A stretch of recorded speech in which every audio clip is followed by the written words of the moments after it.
Do you want a 5-minute or a 5-hour or somewhere in between curing speed on your epoxy?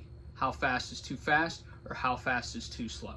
Hey guys, real quick, I do this to help you with your coatings, linings, and composite systems, whether you're working with another manufacturer, distributor, or a supplier. If you think this could help somebody that you know, please do share it with them. That way we can get the message out. Really appreciate it. Now let's get back to today's topic.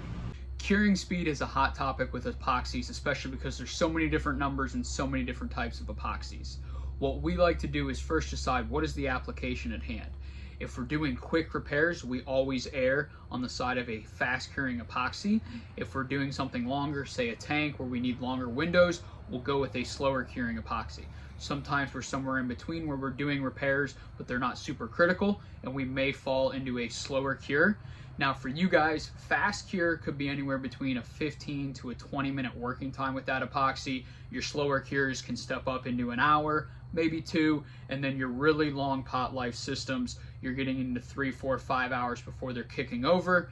And as a quick rule of thumb, regardless of what I say for cure time, a true cure on an epoxy is about 7 days. Regardless of speed, it's going to take 7 days to fully cure.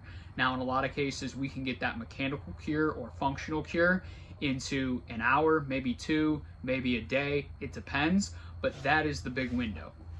Now, for you guys, why does the cure speed matter, right? Some people would say, well, just always do fast and move quicker, or just always do slow and, just wait for it to work. Well, in a lot of cases, hey, we're doing a repair, let's say it's on a shaft, or it's an active leak and then we need to overcoat and then reinforce, and we're dealing with speeds where we need it to go quickly so that we can either keep that system online or get it back up and running. The downside to faster systems are some of those systems we actually switch out of a conventional epoxy, which is an epoxy side for your base and an amine side for your hardener, and we go to a mercaptan side. If you've ever smelled the sulfur smelling ones, those are mercaptans or sulfide base.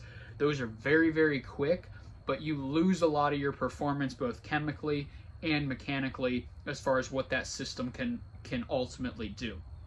Now on the flip side, we can get the most out of our longer curing systems. Again, depending on how we formulate, in some instances, the difference between 3 hours and 4 hours isn't much of a difference, but at the far end, we can go with much more longer curing systems, but get the most performance out of them. But a lot of people are saying, hey, I just don't need that, right? So that's where we then start to dial in and say, what do we need for the application, and what would we prefer from a cure time, or what does the gap allow for?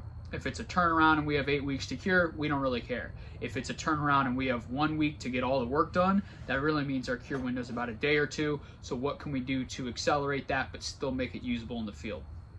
So hope this was helpful for you guys, just in your considerations. Again, there's a lot of different ranges that we have here when we're looking at cure times and what we're ultimately trying to do. So if you have any questions, drop a comment down below and I'll help you dial in your system. Appreciate you guys. Godspeed.